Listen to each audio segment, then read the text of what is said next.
Chapter 8. The Face of Tyranny. Brave New World. Victor in the civil war and reunifier of the two lands, King Metuhotep was feted by later generations of Egyptians as a great founder figure, on a par with Men's, the mythical first king of the first dynasty. Yet fate decreed that Metuhotep's descendants did not long enjoy his hard-won spoils. After the brief and unspectacular reigns of two more Metuhoteps, the royal line of the Thaber 11th dynasty, of Itif II and Metuhotep, faltered. In its place, a new family rose to power, to claim the throne and the prize of kingship.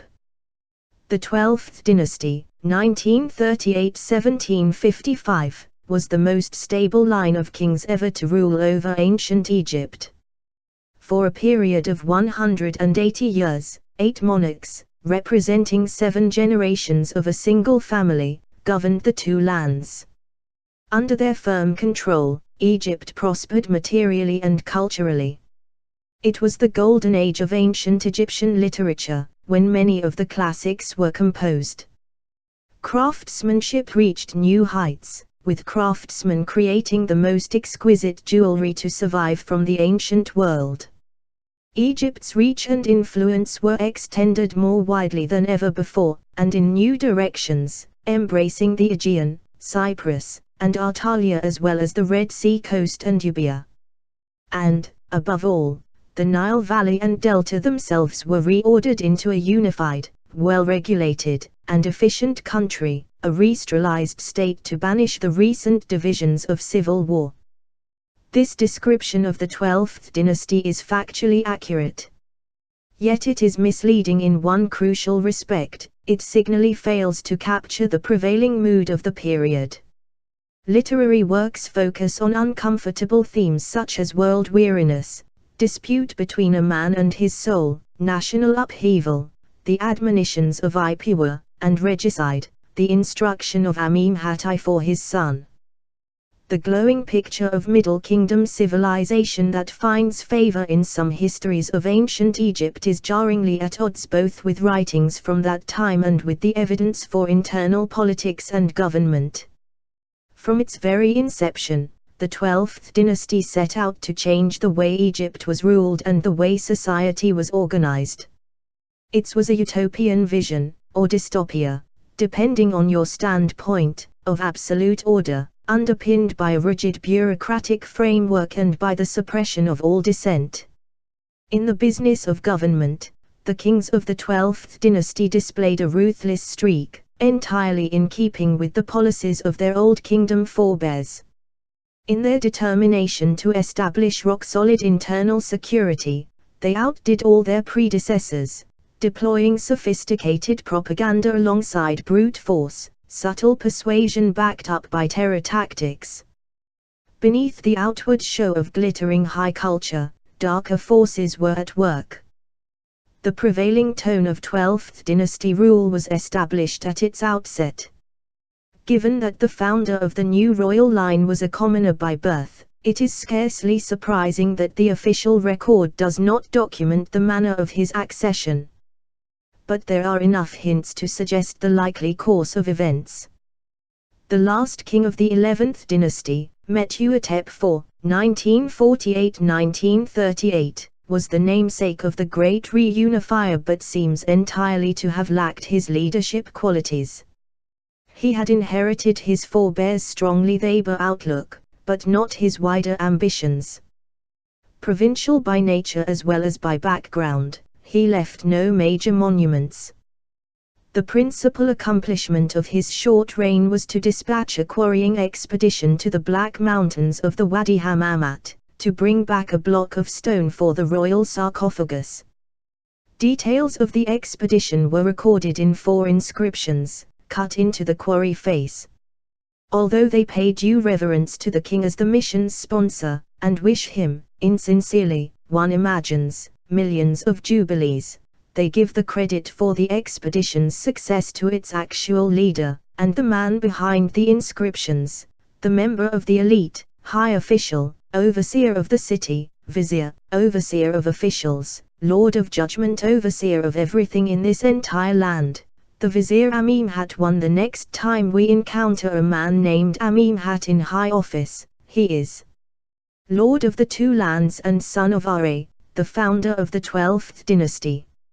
Although the transition from king's right-hand man to monarch is not explicitly attested, there can be little doubt that Amenemhat I took full advantage of his ureveiled position at court to seize the throne when it fell vacant, or when the opportunity arose.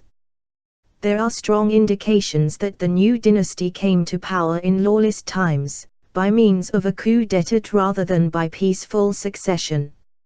A remarkable series of inscriptions in another stone quarry, at Hatshep in Middle Egypt, give a vivid account of struggles within Egypt during Amenemhat I's reign, 1938–1908. Written during the tenure of the local governor Eri, the texts are unusually dated to his years of office, not those of the reigning king. This extraordinary assumption of the kingly prerogative by a mere provincial official suggests all was not well with the age-old model of royal government.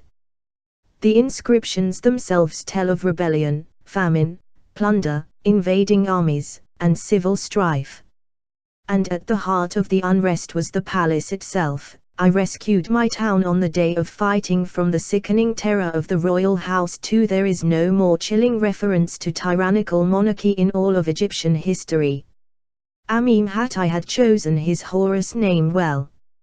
He who pacifies the heart of the two lands had a deliberately aggressive undertone, and the long hand of royal pacification reached even beyond the Nile Valley, into the vast expanses of the Sahara.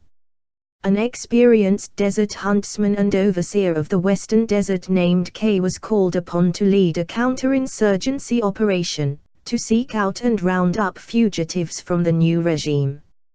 On K's funerary stele are the words, "I reached the western oasis, I investigated all its tracks, I brought back the fugitives I found there." 3 Under 12th dynasty rule, there would be no hiding place for rebels.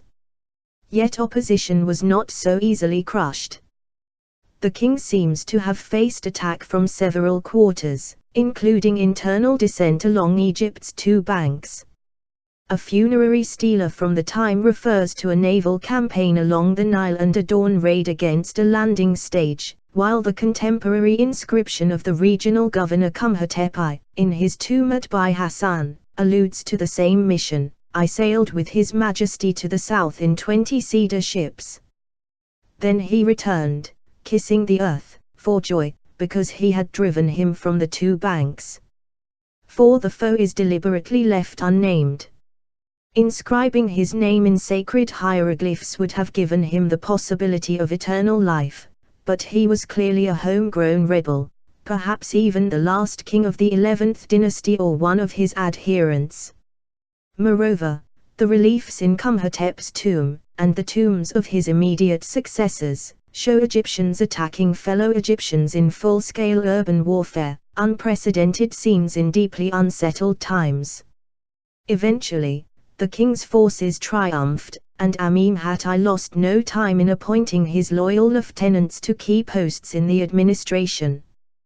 Qumhotep was appointed mayor of the regional capital of Met Khufu. Elsewhere in Middle Egypt, Omarches whose families had served under the 11th dynasty were summarily dismissed, to be replaced by trusted loyalists who owed everything to the current regime. Egypt's new master was tightening his grip on the levers of government. Renaissance ruler bolstered by his success in repressing internal dissent, the king set about restoring the status of the monarchy. Since time immemorial, the two most important roles of the sovereign had been to uphold order and to satisfy the gods. Having done the first, it was time for the second. Amenemhat I duly ordered construction to begin on a great temple to his patron deity, the Theba god Amu. After all, Amenemhat meant Amu is at the forefront. So nothing less than the grandest temple in the land would suffice. Before the 12th dynasty, Egyptian temples had been very modest affairs, small, often irregular constructions of mud brick, with only a sparing use of stone for doorways, thresholds, and the like. The most imposing buildings in Egypt were not the temples of deities but the pyramids of kings. Amenemhat changed all that, inaugurating the tradition of monumental edifices dedicated to the major gods and goddesses. Little remains of the Middle Kingdom temple of Amu-Atepet-Sut, modern Karak. It was unceremoniously swept away by later royal builders, but it must have dominated the adjoining city, making a powerful statement of royal power. The complex measured more than 330 feet long by 214 feet broad and was enclosed by 2 thick perimeter walls. Inside stood the sanctuary, fronted by a magnificent stone terrace, and surrounded by a maze of corridors and storerooms. By comparison with the trifling provincial temples of the Old Kingdom, it was staggering in its scale. It was also a harbinger of things to come. Amenemhat I and his successors would show an insatiable appetite for state-planned construction, the architectural manifestation of their new order. A penchant for grand architectural statements was characteristically Egyptian, but Amenemhat took it to new heights, with a project that dwarfed even his temple to Amu. Toward the middle of his reign, the king gave the order to commence construction of nothing less than a new capital city. A narrow focus on Thebes and its hinterland had been a fatal weakness of the 11th dynasty, and Amenemhat was not about to make the same mistake. The only practical solution for governing a vast realm like Egypt was to place the capital at its geographical center, and that is exactly where the new dynastic city would be built. The location was at the very junction of Upper and Lower Egypt, the balance of the two lands. But, to signify his iron will, the king chose a starker name for the city, Amenemhat-Tawvi. Amenemhat seizes the two lands. It was a bold assertion of his modus operandi, the means by which he had gained the throne, and the way in which he intended to govern. To mark the inauguration of his new capital, the king also adopted a new Horus name. As always, the choice reflected the monarch's personal agenda. Out went references to pacifying the heart of the two lands, that had largely been achieved, and Tawvi now stood as concrete proof. Instead, the king proclaimed himself the instigator of a thoroughgoing renaissance. Under Amenemhat, Egypt would be reborn, its civilization rejuvenated, and its monarchy re-established. If the aim was to bring back the cultural zenith of the Pyramid Age, a good way to start was by building an appropriately grand royal tomb. So, for the first time in 2 centuries, the order went out from the royal palace to the architects, masons, and craftsmen of Egypt. The king required a pyramid. Furthermore, it had to be on the same scale as the pyramids of the late Old Kingdom. Taking its dimensions from the royal monuments of the 6th dynasty, Amenemhat I's pyramid started to rise on the desert plateau close to his new capital city. Nothing like it had been seen for 300 years. To give it added legitimacy and potency, the king ordered that blocks from the greatest of all such monuments, the Great Pyramid of Khufu, at Giza, be transported to TRAFOAE and incorporated into the core of his own pyramid. Demolishing and cannibalizing the monument of an illustrious predecessor might appear sacrilegious, but it was an essential part of the Renaissance plan. His successors of the 12th dynasty would all follow his lead and build their own pyramids. Well might Amenemhat boast, kingship has become again what it was in the past. 5 Having quelled internal rebellion, honored the gods, and begun a pyramid, Amenemhat I might have been tempted to think that the rebirth of Egyptian civilization was assured. However, foreign incursions from Palestine and Euboea during the First Intermediate Period had taught Egypt a hard lesson. Its neighbors to the north and south had greedy eyes for the Nile Valley's fertile pastures. Maintaining the country's prosperity required active defense of its territorial integrity. Alive to the threat, the king directed his zeal toward securing the nation's borders. His policy would set the scene for the following century and a half, Egypt would be turned into a fortress. The country's northeastern frontier, along the margins of the delta, presented a particular challenge. The marshy terrain, crisscrossed by river branches and canals, made it difficult, if not impossible, to establish a fixed border, or to maintain watertight control over immigration from the impoverished lands of Palestine beyond. Amenhotep's response was to order the construction of a series of fortified bases, strung out along the frontier zone, within signaling distance of each other. Regular patrols were dispatched from each garrison to monitor traffic across the border. In this way, these walls of the ruler might hope to prevent major incursions and could provide intelligence on any unusual movements. The emphasis on surveillance as a means of control was characteristic of the 12th dynasty's security policy. Egypt's southern flank, its border with Libya, posed a different threat and required a different solution. Ever since the expeditions of Harkuf in the 6th dynasty, it had been clear that the peoples of the Wat, Lower Libya, closest to the Egyptian border, were reasserting their autonomy and forming states of their own, in direct defiance of Egyptian hegemony. With Egypt racked by internal strife and civil war following the collapse of the Old Kingdom, this process merely accelerated. The reliance of the Thaber army on Nubia mercenaries may have bolstered still further the Nubians' own sense of nationhood. By the end of the 11th dynasty, the situation could scarcely have been worse for the Egyptian king. Not only had he lost control over most of the Wat, but his very prestige was being openly challenged by local Libya rulers who were using Egyptian royal titles. One such, styling himself the Horus Akkumra, the King Wajkara, the son of Ra Jersey, even referred to the Egyptians as the enemies, turning the established rhetoric on its head. Another, with the effrontery to call himself King Itif after the great Thaber war leaders of the early 11th dynasty, was confident enough to have a series of 15 inscriptions cut into rocks at prominent locations throughout his territory. Such blatant insults to the might of Egypt could not be tolerated. A large number of inscriptions carved in the same region by Egyptian expeditions bear witness to a frenzy of activity from the early years of Amenhotep's reign. Even as he was bearing down on his opponents within Egypt, it appears his spies were at work in Lower Libya, carrying out maneuvers and gathering intelligence, in preparation for a full-scale assault.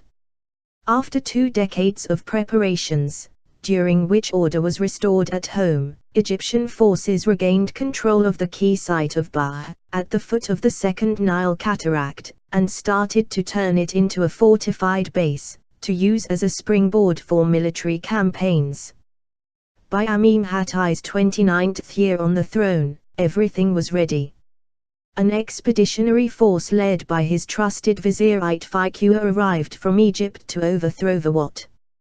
In his determination to snuff out any vestige of Libya independence and to impose absolute Egyptian control over the wayward province, the king's henchmen showed no mercy to the local inhabitants, boasting, "Then I killed the Nubians of the entire remainder of the Wat. I sailed upstream in victory, killing the Libya upon his land, and I sailed downstream, uprooting crops and cutting down the remaining trees. I put their houses to the torch, as is done to a rebel against the king." Amenhotep's scorched earth policy was designed not merely to punish the Wat but to send a powerful message to any other would-be insurgents. As for the unfortunate Nubians who watched from the river back as their land was devastated and their houses went up in flames, their fate was sealed. Before laying waste to the Wat, Itfiqua recorded that he was busy building this compound. The enclosure in question was a holding area. The ancient Egyptians might have preferred the modern euphemism reception center, for people conscripted for state labor. A life of servitude lay in store for the conquered inhabitants of the Wat. They and their descendants would toil to exploit the resources of their homeland for its new Egyptian masters. Mightier than the sword uneasy lies the head that wears a crown. the more so when that crown has been won by force rather than inherited by lawful succession. Amenemhat, founder of a new dynasty and self-proclaimed Renaissance king, was acutely conscious of his royal origins and of the lingering resentment felt toward his rule in parts of Egypt, never mind in conquered Euboea. Anxious, above all, to consolidate his family's grip on power and ensure a smooth succession, Amenemhat took the highly unusual, if not unprecedented, step of having his son and heir crowned king while he himself still reigned. Prince Susret became co-regent at the end of Amenemhat's second decade on the throne, circa 1918, and the two kings ruled jointly for a further decade. A few monuments bear joint dates, although for the most part Amenemhat seems to have been content for formal inscriptions to be dated to his son's reign. The institution of co-regency became a feature of royal succession in the 12th dynasty. It served its primary purpose of excluding any rival claimants to the throne until, after a further century and a half, the dynasty itself ran out of steam. But even this ultimate contingency could not protect Amenemhat from his regime's many enemies. He had lived by the sword and he would perish in the same manner.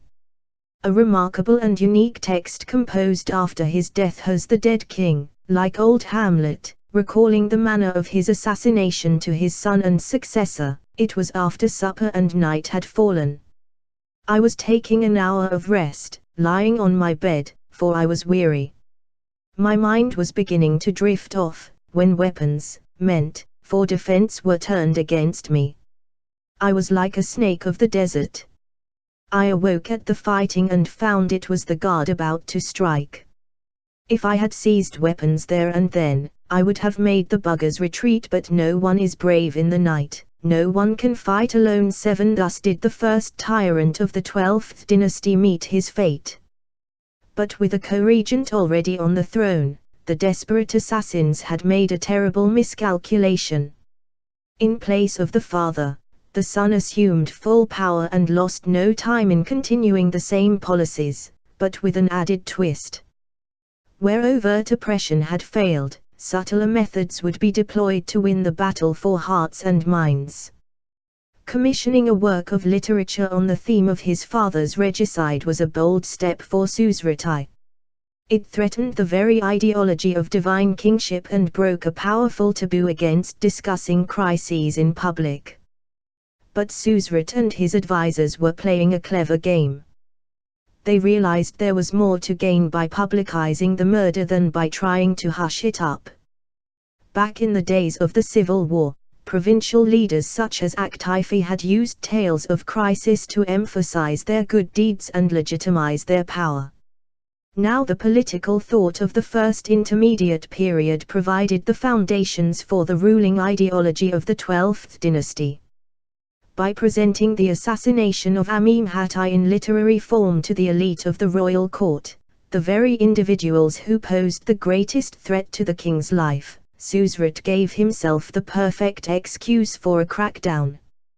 His father acquired the status of martyr, the son the role of devoted disciple.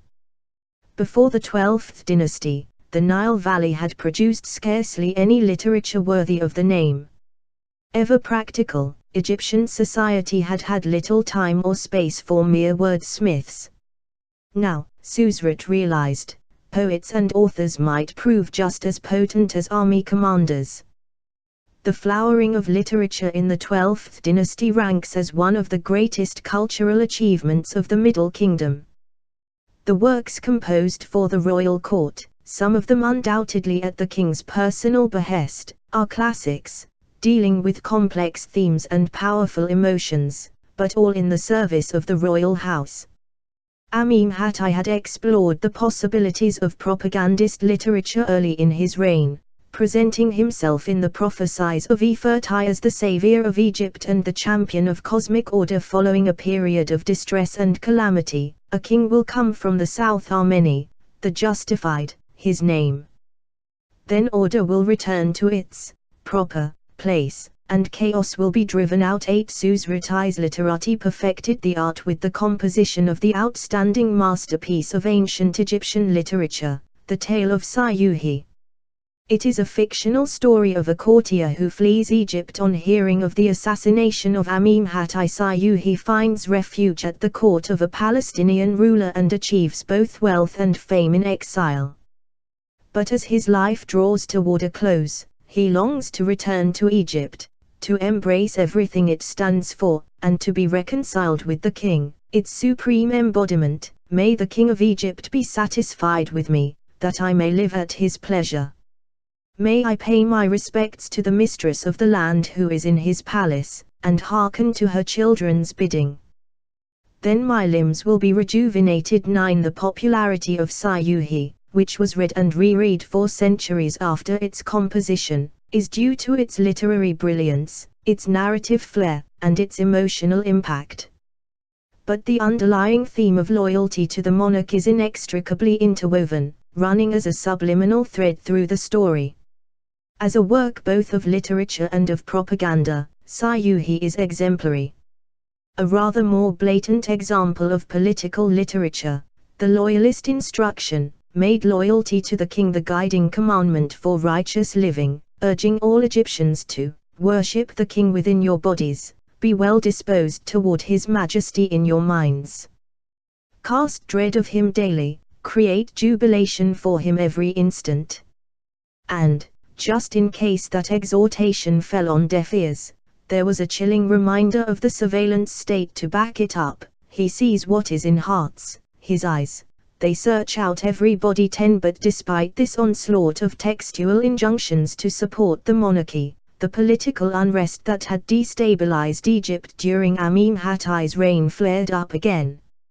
A further expedition had to be dispatched into the western desert to secure the land of the oasis dwellers. 11. While in the Nile Valley itself, temples at Tjurti, modern Tod, and Abu, in the south of the country, were looted and destroyed. These acts of desecration were blamed on the usual suspects, Asiatics and Nubians, but were very probably stoked or supported by homegrown insurgents. The king's forces succeeded in restoring law and order. The rebels were rounded up and executed by being burned alive as human torches. Suzretai then pointedly showered attention on local temples throughout the 7 southernmost provinces of Egypt, the old head of the south and heartland of the 11th dynasty. One of the most beautiful of his new buildings was a Jubilee pavilion for the temple of Amu at Epetsut.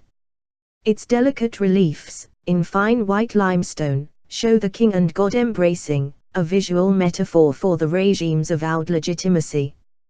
Yet, side by side with this lofty imagery, the pavilion also demonstrates the Middle Kingdom obsession with bureaucracy. Along the base, the 42 provinces of Egypt are enumerated, each with its representative deity, and the geographical extent of each province is given in river units, roughly 6.5 miles. In Egyptian hands, a decorative scheme intended to demonstrate the all-embracing nature of the king's rule could not resist including some purely statistical information of the kind beloved by bureaucrats. The administrative practices honed to perfection in provincial capitals. The length and breadth of Egypt came in useful, too, for governing Egyptian-controlled Lower Euboea. The campaign to overthrow the Wat, prosecuted 9 years into the co-regency of Amenhotep and Suzretai, circa 1909, paved the way for the formal annexation of Euboea as far south as the Second Cataract. Egypt demonstrated its hegemony in characteristic fashion, by embarking on massive state-building projects, in this case fortresses to consolidate its subjugation of the local population. The castles built by Edward I of England following his conquest and annexation of Wales are a more recent example of the same phenomenon. The fortifications, strung out along the river between the First and Second Cataracts, were designed to withstand both surprise attack and protracted siege warfare, lessons learned, perhaps, during the Civil War half a century earlier. Each fortress comprised a massive rectangular mud brick wall, further strengthened with external towers along the sides and at the corners. The landward wall was guarded by a deep ditch, while on the inner side a low parapet with semicircular bastions and downward pointed loopholes for archers provided a secondary line of defense. All in all, the Euboea forts were marvels of military architecture, and they must have made a deep impression on the indigenous inhabitants, living alongside in their clusters of mud huts. With garrisons now stationed in impregnable bases guarding strategic points along the river, not least the main route to the gold and copper mines of the eastern desert, long-term Egyptian control of the what was assured. When, in Susret's 18th year on the throne, his army launched a further campaign as far as the Third Cataract, the general in charge, Metuhotep, could boast with some justification of having pacified the southerners. Foreign adventures. By the end of Susret's long reign of nearly half a century, 1918–1875, the troubles surrounding the beginning of the dynasty had been consigned to history. Egypt and Lower Euboea were under the firm control of the central government. The gold, copper, and precious stones that poured into the royal workshops from mines in conquered Vawat provided craftsmen with the finest materials, enabling them to create jewelry, statuary, and objets d'art to beautify the royal court, enhance royal prestige, and swell the coffers of the state still further through long-distance trade in high-value luxury goods. Egypt's foreign relations were not only confined to trade. Confident at home, Egypt showed a new willingness to engage in military activity abroad to defend its economic interests and secure access to important sources of raw materials. Both facets of foreign policy are illustrated in spectacular fashion during the reign of Susret's successor, a second Amenemhat. In the Temple of Tjurti, near Thebes, which had been ransacked by rebels and restored during the reign of Susret, 4 copper chests were uncovered, hidden in the foundations. Each was engraved with the name of Amenemhat II, and together they contained a fabulous treasure: beads, seals, and uncut pieces of lapis lazuli, ingots, chains, a model lion, and cups, all of silver, ingots and vessels of pure gold. The hoard remains one of the richest discoveries ever made in the Nile Valley. But it was not just the wealth of the hoard that excited attention. The trade networks it represented were equally impressive. The lapis lazuli came from Mesopotamia and the distant mines of Badakhshah, while the silver cups were of Minoan design and must have come from Crete or a Minoan mercantile community in Syria. A more recent discovery has confirmed this internationalism in Egypt's outlook during the middle of the 12th dynasty. A block of stone from Memphis contains extracts from the Annals of Amenemhat II, 1876–1842, a detailed journal of the activities of the royal court during the early years of the king's reign. Besides the expected religious festivals and dedications of new cult statues, the most surprising entries record expeditions of a military nature against distant lands. One reads, dispatching an expedition together with the overseer of infantry troops to hack up Asia, a raid that yielded a rich booty of silver, gold, cattle, livestock, and Asiatic slaves. A further campaign against Lebanon added similar plunder to the royal treasury, together with valuable coniferous woods and aromatic oils. Perhaps most intriguing, however, is the entry that records the return of the infantry troops after hacking up Iwa and Iazi, lands that supplied tribute of bronze and malachite as well as wood and slaves. The otherwise unknown land of Iwa may be Ura, a site on the coast of southeastern Turkey. If so, this 12th dynasty expedition would be the only known occasion on which an Egyptian army raided Asia Minor. Iazi is even more tantalizing.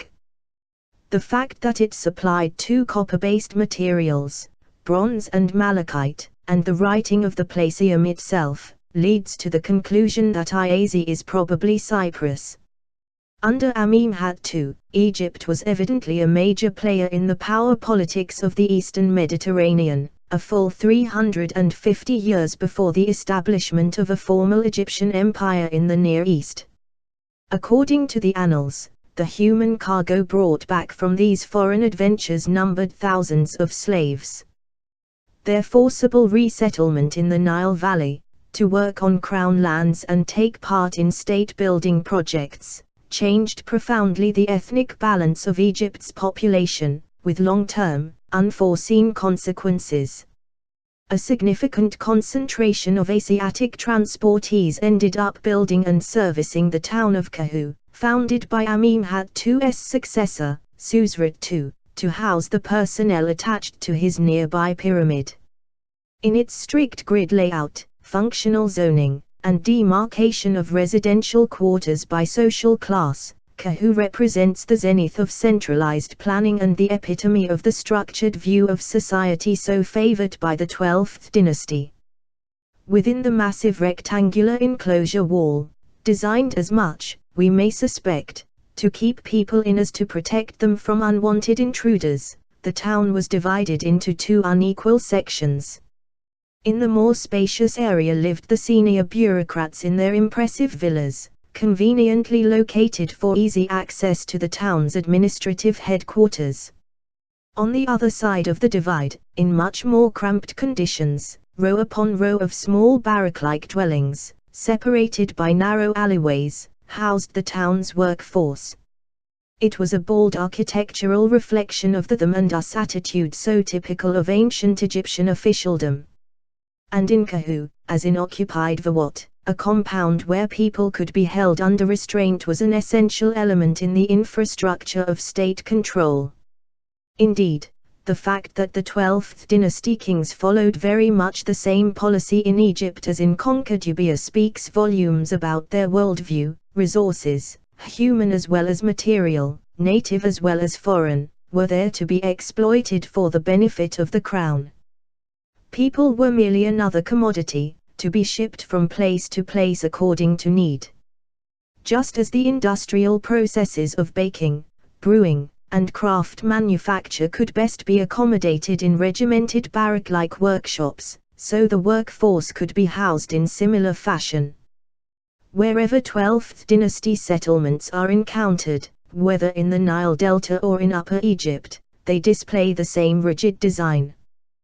They often seem to have been founded on virgin sites, and so must have involved the forcible relocation of entire populations, all at the whim of the state. High Sesostris, this despotic model of monarchy, of order with an iron fist, culminated in the reign of Susret III, 1836–1818, the most widely attested member of his dynasty. Under his authoritarian rule, all the elements of 12th dynasty control were brought together in one concerted program: propagandist literature, rigid state planning, centralizatio of power in Egypt, and conquest and military occupation in Nubia, along with a new vehicle for projecting royal power, portrait sculpture. Beginning with the written and spoken word, Susret's poets and scriptwriters outdid themselves in the composition of laudatory texts, extolling the king's virtues. The most extreme example is the cycle of hymns, intended, it seems, for recitation on the occasion of a royal visit, or perhaps in front of a statue of the king. How Egypt rejoices in your strong arm, you have safeguarded its traditions. How the common people rejoice in your counsel, your power has won increase for them. How the two banks rejoice in your intimidation, you have enlarged their possessions. How your young conscripts rejoice, you have made them flourish. How your revered elders rejoice, you have made them young again. 12 and so on, for stanza after stanza. A slightly subtler approach was taken in two monumental works of pessimistic literature, the Complaints of Kukhiperezeb and the Admonitions of Ipiwa. Following in the footsteps of the earlier prophecies of Nefertiti, an elaborate and vivid picture of utter chaos and social turmoil provided the literary background against which the firm rule of the king could be justified as necessary and even beneficent.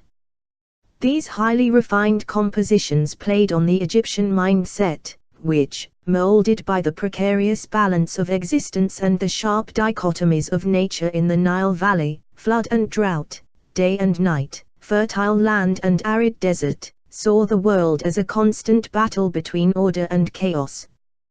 These works were squarely aimed at the literate elite surrounding the king, who seemed to have wilted under such a sustained barrage of propaganda. Having browbeaten his inner circle into submission, Suzerain III turned his attention to the powerful governors, who since the days of the civil war had exercised considerable authority in the provinces of Middle Egypt.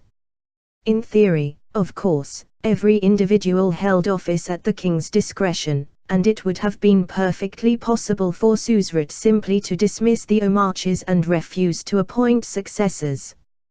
But he was too wily an operator for such a blatant display of force against an influential political class.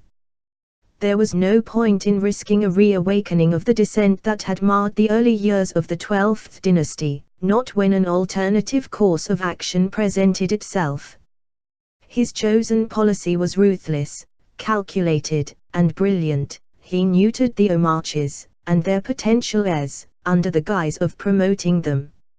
Allured away from their regional power bases by the offer of prestigious, and lucrative, positions at court, men such as Kumhotep III of Bai Hassan moved to the royal residence to enjoy the trappings of high office, leaving their provinces to be ruled from the center.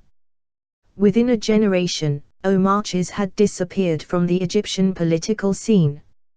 And once at court, officials were brought to heel, interred in tombs provided for them by the king, arranged in a neat row in the court cemetery. This dynastic obsession with rigid planning found outlets in the two most ambitious building projects of Suzerain III's reign. The first was his pyramid town, a settlement for those who worked on his pyramid at the holy site of Abju. Here, as at Kahu, everything was laid out mathematically. The houses made of uniformly sized mud bricks and organized in blocks 100 cubits wide, separated by streets 5 cubits wide. Again, elite residences occupied the prime spot, highest up, farthest from the cultivation, with its humidity and mosquitoes, while the rest of the population had to make do with cramped conditions on the other side of town. The whole settlement was modestly named Wasat Karkaura Makiru Abju, enduring other places of Karkaura, Suzerain III's throne name, the justified, in Abju. This proved rather too much for the locals, who shortened its name for everyday purposes to Wasat. The king's most impressive application of zeal and energy, however, was reserved for Euboea. His motivation was threefold: to consolidate Egyptian hegemony in Vawat and establish a new, permanent border, to control trade between Upper Euboea and Egypt, for the benefit of the royal treasury, and to ward off the threat from the powerful kingdom of Kush, with its capital at Qumah, beyond the Third Cataract. His chosen policy was equally impressive in scope: the construction of a line of substantial fortresses throughout the Second Cataract region. Although the forts were designed to operate as an integrated system, each individual fort had its own particular role to play. Kor, on an island in the Nile, served as a campaign palace, a headquarters for the king during military maneuvers. Ik, modern Mergissa, was the main trading post, sited well within Egyptian-controlled territory. Askut, given the blood-curdling name Destroying the Nubians, was the most secure of the forts. It was primarily a fortified granary but also served as a center for forced labor throughout the gold mining region of the Second Cataract. As befitted an arm of state control in conquered territory, the fort was centrally staffed and supplied from distant Egypt, despite the proximity of thriving native settlements. Shulfak, called Subduing the Foreign Lands, was a base for paramilitary patrols, sent into the surrounding desert to monitor the movement of people and goods. Urartu, or repelling the tribesmen, served as a command center for the regional garrisons and provided a further campaign palace for the king's use. A common feature of all the forts was their inspired use of the local topography to enhance their defensive capability. Curtain walls ran along the line of rocky ridges, steep cliffs were topped with towering battlements, and covered stairs led to the river to ensure access to a water supply in the case of siege. Beyond Urartu, the most impressive group of forts, and the focus of the entire policy, guarded the narrow Sima Gorge, a natural border that was easy to defend. On the east bank, overlooking the main river channel and preventing infiltration from the eastern desert, stood Kuma, opposing the bowmen. Facing it, on the west side of the gorge, was the principal fortress of Sima, powerful is Karkaura, the Justified. Dominated by large barracks, Sima stood ready to seal the gorge and defend Egyptian interests from attack by Kush. In addition to having a permanent garrison of 400 to 500 men, the commander could also quickly summon reinforcements from Urartu, Ik, and Bah, farther downstream, via a system of beacons sited at relay stations within sight of each other. In times of peace, the main role of the Sima garrison was to control traffic along this stretch of the Nile. Vessels would moor in the fort's lower pool while cargoes were offloaded onto Egyptian ships or overland donkey caravans for the onward journey to Ik. A forward base at Sima South, given the belligerent name suppressing the Nubians, provided a holding area for native caravans awaiting permission to continue their journeys, as well as a lookout to monitor people and ships approaching the gorge. Together, the Second Cataract forts presented an awesome display of Egyptian military and administrative might, an architectural expression of the king's power as well as a logistical support for Egyptian interests in the region. No wonder that Susret III would later be venerated as a god in Vawat, or that Greek historians would dub him High Sesostris. Sesostris was the Greek rendering of Susret. Just as important as the forts themselves, however, was the system of surveillance they supported. In a remarkable series of documents known as the Sima Dispatches, the patrols that were sent out on a regular basis from Sima South, Sima, Kuma, Urartu, and Shulfak reported their findings to the local commander. In an atmosphere of nervousness approaching paranoia, the patrols adopted an uncompromising stop-and-search policy. Even small groups of Nubians were intercepted, by force if necessary, and questioned. Those without legitimate business in Egyptian-controlled territory were sent back over the border. A typical dispatch reads, "The patrol who went forth to patrol the desert edge have come to report to me, saying, 'We have found the track of 32 men and 3 asses.' 13 Every patrol leader signed off his dispatch with the same words, 'All the affairs of the king's domain, life, prosperity, health, are safe and sound.' One can detect a desperate eagerness to prove that nothing untoward had happened. The determination of the Egyptian authorities to maintain absolute control was certainly in keeping with the 12th dynasty's obsession with security, born of bitter experience. Rather than their actions being an unnecessarily macho response to a relatively low threat level, it now appears that fear of attack by the Kingdom of Kush was well placed. Egypt's rival on the Upper Nile was wealthy, powerful, and jealous of its northern neighbor, a dangerous combination. So, as an added incentive to his garrisons to fight the good fight, Susret III had a monumental stela set up inside the fortress at Sima. Its inscription urged the soldiers to defend the king's conquests with the words "Valorous it is to attack, vile to retreat." 14 Susret boasted of his own ruthlessness against the Nubians. "I have carried off their women and brought away their dependents, burst forth to poison their wells, driven off their bulls, ripped up their barley, and set fire to it." 15 Total warfare was the Egyptian ideal. Finally, the king had a statue of himself installed in a special shrine at Sumer, to inspire his men to loyalty and bravery. The inscription read, "My Majesty has had an image of my Majesty made upon this frontier so that you will be steadfast for it, so that you will fight for it." 16. It was impossible to resist such a powerful mix of propaganda and coercion, of encouragement and intimidation.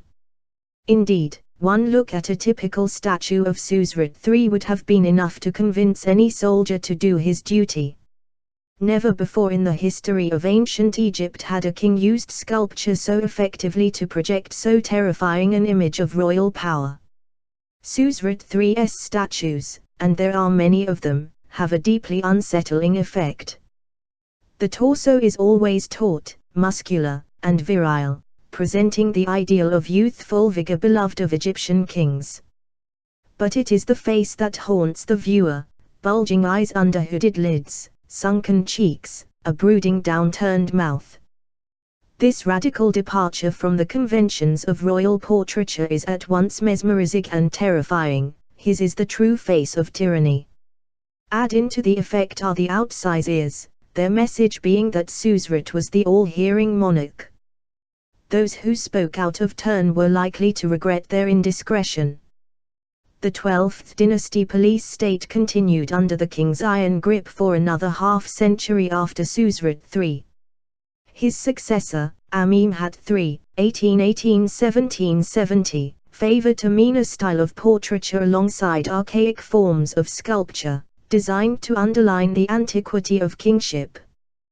The achievements of his reign were spectacular: massive reclamation and building works in the Fayum, not one but two pyramids, the first having developed cracks just as it neared completion, and an upsurge in mining and quarrying expeditions to bring back precious stones for the royal workshops, 4 expeditions to the Wadi Hammamat for greywacke, 3 to the Wadi El Hudi for amethyst, and no fewer than 23 to the Ca for turquoise.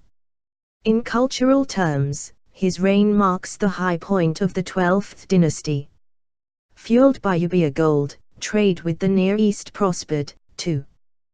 The king rewarded his loyal allies, the princes of Kabai, by showering them with gifts. They, in turn, became increasingly Egyptianized in an attempt to emulate their powerful sponsors. Close ties between the Egyptians and their Asiatic neighbors were also maintained in the Ca Peninsula, where the local Palestinian rulers provided logistical support to the Egyptian mining expeditions. With friendly relations established, the peaceful immigration of Asiatics into Egypt, especially into the northeastern delta, replaced the forcible resettlement of Asiatic slaves that had taken place earlier in the dynasty. Semitic-speaking Asiatics from the Ca, with their experience in desert travel, made ideal recruits for Egypt's paramilitary police force patrolling the western desert. Interacting with Egyptian military scribes, they developed a hybrid script for writing their own language, the earliest alphabetic script in history. But the steady build-up of an Asiatic population in the Nile Valley and Delta would soon make itself felt in other ways as well, with disastrous consequences for Egypt. At the end of Amenemhat III's long reign of nearly 5 decades, the unthinkable happened. The dynasty found itself without a youthful male heir to carry the torch for another generation. As an emergency measure, the old king had an aged relative crowned co-regent. But, whether through lack of personal charisma, faltering political support, or merely old age, Amenemhat IV failed to make an impression during his decade on the throne. He was succeeded in turn by a daughter of Amenemhat III, Sobekneferu, 1760–1755. The accession of Egypt's first female king, there was no word for queen, the very notion being anathema to ancient Egyptian ideology, was a sure sign that the 12th dynasty had run out of steam. Desperate to bolster her legitimacy, she emphasized her relationship with her father, virtually ignoring her ineffective predecessor, and concentrated her building activities at Hawara, where Amenemhat III had constructed his second pyramid complex. But after a brief reign of just 4 years, Sobekefuru, too, was gone. The dynasty that had begun with a bang ended with a whimper. Without the smack of firm government, the forces of disorder, both inside and outside the country, saw their chance.